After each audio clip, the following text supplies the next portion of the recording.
Bonjour et bienvenue. Aujourd'hui, nous allons voir une méthode très importante en mathématiques, le produit nul. C'est une règle qui permet de résoudre certaines équations assez rapidement, à condition de savoir exactement quand l'utiliser. Beaucoup d'élèves la connaissent, mais l'appliquent parfois au mauvais moment ou oublient une solution. Dans cette vidéo, je vais vous montrer la règle, la méthode pas à pas et les erreurs à éviter pour être sûr de ne pas se tromper. On commence tout de suite. Comment résoudre cette équation?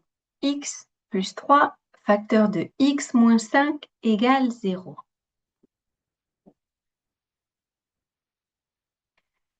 La règle est simple. X fois b égale 0, c'est x égale 0 ou b égale 0. La règle nous dit un produit est nul si au moins l'un des facteurs est nul. Quand est-ce qu'on peut utiliser cette règle?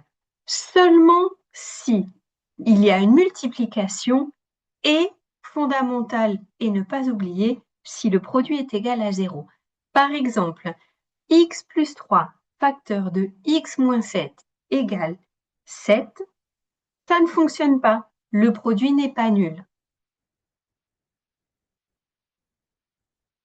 Je te propose une méthode pas à pas. La première étape consiste à repérer le produit. On doit avoir soit une multiplication, soit des parenthèses et un résultat nul. On applique la règle. Un produit est nul si au moins l'un des deux facteurs est nul. Dans notre cas, on obtient x plus 3 égale 0 ou x moins 5 égale 0. La troisième étape, résoudre chaque équation. La première, x plus 3 égale 0, nous donne x égale moins 3. La seconde, x moins 5 égale 0, nous donne x égale 5. La dernière étape consiste à conclure. On écrit l'ensemble des solutions. S est égal à moins 3 et 5. Je te propose une carte mentale pour résumer l'essentiel. Attention, nous démarrons avec la définition.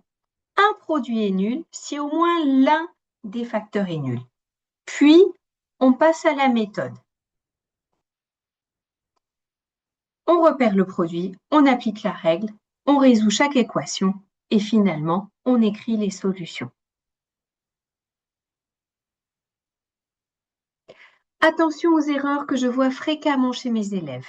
Elles consistent à ajouter les facteurs au lieu de les multiplier ou encore oublier une solution. On doit bien penser à tous les facteurs qui peuvent être nuls et encore utiliser la règle si le produit n'est pas égal à 0. Si le produit n'est pas égal à 0, je n'ai pas le droit d'utiliser cette règle.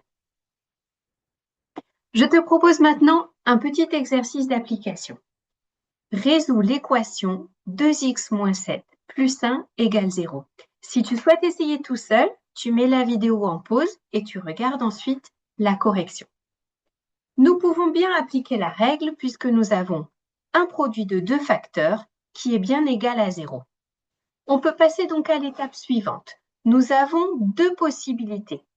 2x moins 7 égale 0, le premier facteur est nul, ou, on n'oublie pas, x plus 1 égale à 0, le deuxième facteur est nul. L'étape suivante, on résout chaque équation. Nous avons pour la première 2x égale 7, je passe le 7 de l'autre côté, et donc x qui est égal à 7 demi. De l'autre côté, x est égal à moins 1. Et je n'oublie pas de conclure. L'ensemble des solutions S est moins 1 et 7 demi. Si cette méthode est claire pour vous, je vous encourage à refaire les exemples tranquillement pour bien automatiser la démarche. Et si vous avez besoin d'un accompagnement plus régulier, je propose des cours en visio pour les élèves de collège et de lycée avec un suivi structuré tout au long de l'année. Pour me contacter par WhatsApp, le lien est sous la vidéo. Je vous remercie d'avoir suivi cette vidéo avec moi et je vous dis à très bientôt.